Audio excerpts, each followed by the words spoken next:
We will digitally stroke your meat. No! No, you can't! I won't let you! I'm begging you, please. Please stop. No. No. No! My streak! No!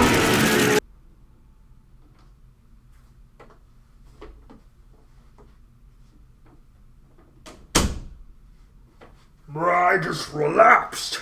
I relapsed, unfortunately. This is part 2 of my dopamine detox.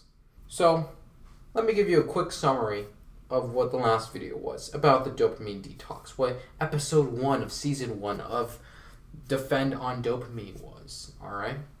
Or Attack on Dopamine. I don't know. I don't really watch anime. The point is! Okay, so I started this whole dopamine detox because of Sonic. Sonic made me quit the hub. If you want to go and find out more, go to that video and find out what the point is. The point is, in this video, I relapsed. And let me explain everything. But also, this is a part 2 of what my whole week was, of what the second week, or I guess the first week of my dopamine detox. So the start of the dopamine detox was September 14th. It is now currently, as I am recording, it is currently September 30th. So, allow me to tell you what happened between those 2 days. So one thing is, I actually met up with an old friend. Apparently he goes to the same college as me, which is pretty cool. And we were fighting degeneracy together in the gym, pump and iron, Rocky style. So in the gym, what we did together was we did some push days and some leg days. My friend was actually showing me how to do some different exercises. And the exercises that you would probably think of common ones like squat, bench, I've actually never done them in my life. I know, quite shocking. But I have done them before in the past, but like for example the barbell squat, I did a squat, yes, like at that, yeah, sure I did, but like, I never held a barbell and did a squat. I never really benched with an actual barbell, although I did, I guess beginning like the first week of college, but with like much lighter weight. And so I was actually very surprised. So for my squat, I basically did 185 pounds, 3 reps as my max.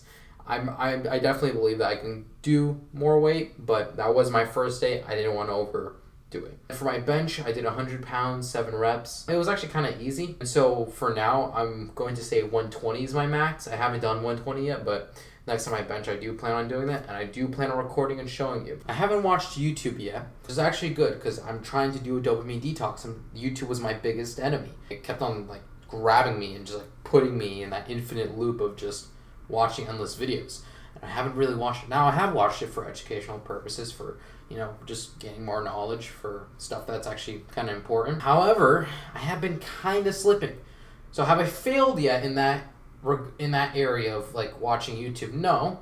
However, stuff that is technically, yes, it is educational, but even though I already know it, it's kind of becoming my new dopamine-ish kind of thing where I'm watching it or I'm listening to it, but I don't really have to. Am I really being that productive? No, not really. I could be actually maybe doing something else or maybe watching something else. And so that's one thing I need to be very careful about. Another important thing, still have not taken the phone into the bathroom. That's honestly probably like my biggest achievement because I said in the last video, I struggle with that a lot. I have not went to the bathroom without my phone in many months, maybe even years. And unfortunately, the next part that I'm going to talk about is somewhat devastating. I relapsed. So I guess technically you could say I failed in the dopamine detox. However, I'm not going to consider it a failure, but more so a trip. And here's a little mini no-fap video, no-fap advice, alright? I don't know why I'm doing this. The point is, although I failed in no-fap, right? I would also consider it a win. Not necessarily the fap itself, but the no itself. No fap. They go together. They are separate. They're 2 different words. No and fap mean very different things. You know them. You've done them. You've said no. You've done the other. Let me explain. From September 14th to September 30th, about how many days would you say? 17 days. It's about 17 days. And how many days did I fail? 4. Including today. The point is, if I failed 4 days, how many days did I win? 13. So 13 out of 17, I won. And you know what? I'm going to take that. I think a lot of people, and one of the reasons a lot of people struggle with NoFap is because they constantly focus on the streak. They focus on the streak, and that's ultimately what causes their downfall. Because when they mess up, when they trip, what happens? Oh, man, I messed up. I'm at my lowest lows now. Even though I actually did pretty good on all the other days before. Man. Well, since I messed up, I might as well just mess up a little more. And then more. And then more. And then more. Recently, I watched Jordan Peterson, and he said something that kind of made sense, and I didn't really think about it before. One of the things he says a lot of times are that people ask the wrong questions, and one of the examples he gave was about taking crack. So a lot of people will say, like, oh, why I have this addiction. It's like why do I take this drug or get high? I'm trying to stop that, but why do I do this bad habit? And so what he said was, well, no, you're asking the wrong question. The right question was why don't you take crack? Why don't you fap so much? Why don't you consume porn so much to the point that where your brain is just messed up? Why don't you just fap till you're dead? Why don't you? Honestly, it's comfortable. You get pleasure.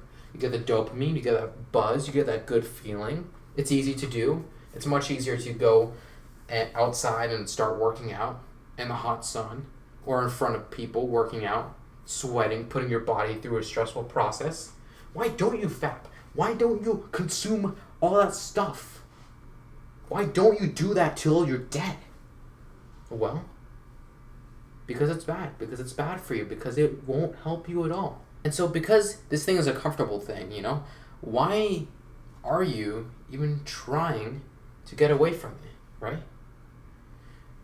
And from then, you realize, okay, you know what? Although, yes, I did fail 4 days, or not 4 days, but 4 times, I succeeded 13 other times. And you know what? I'm going to take that a win. Especially when before the dopamine detox started, I was already on a couple of days without doing anything. So that's one of the things that I think a lot of people need to realize is, you realize that it's bad and you're trying to get away from that stuff. And if you're on the same journey as me, if you're trying to get away from that stuff, if you're trying to push that stuff away, hey, you're on the right path. You're going to make it. We're all going to make it. Point is, although you may have failed, you got to look at your wins. And then you got to evaluate, okay, well, why exactly did you fail? So I'm going to evaluate right now, quick introspective journaling of why I failed. The reason I failed, I guess today, was because I was very tired. I felt sleepy. I kind of got some boredom, and there's a famous saying where the devil's playground is boredom. I failed at level 1 4 times. Well, you know what? I won 13 times, and that's the point. You got to count your wins. Did I fail? Am I out of this dopamine detox? No. I'm still in. I'm still battling. I've improved a lot. I've gone to the gym a lot more, met with an old friend, had some good conversations. A lot of things are going good. I'm not consuming technology as much. I see my iPhone notification saying, hey, your consumption of all this stuff went down 27% last week. I'm going to consider that a win, brother. So that's basically my week. And also I realized that I'm currently doing this until November 8th, or at least this strict until November 8th because of Sonic Frontiers. But I want to list some goals, some tangible goals, some smart goals, specific, measurable, attainable, reasonable, timely. So let me give you some of my smart goals that I thought of today. I currently weigh about 178, 179. Here's the actual number somewhere on the screen. By the end of the dopamine detox, so let's say November 8th, I want to be 170 or less. I would probably have to lose about 2 pounds a week.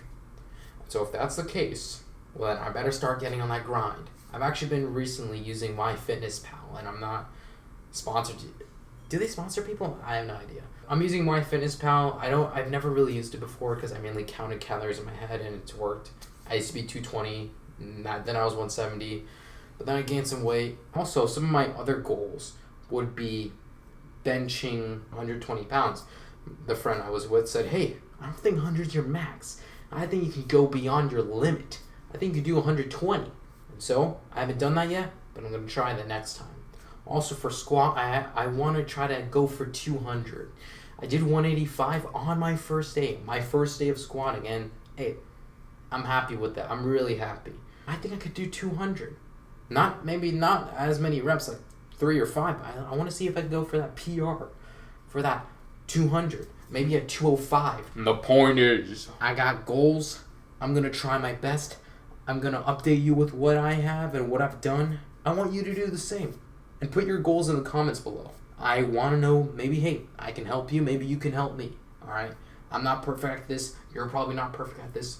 if we help one another, we're gonna make it together. It ain't about how hard you can hit, it's about how hard you can get here and keep moving forward. How much you can take and keep moving forward.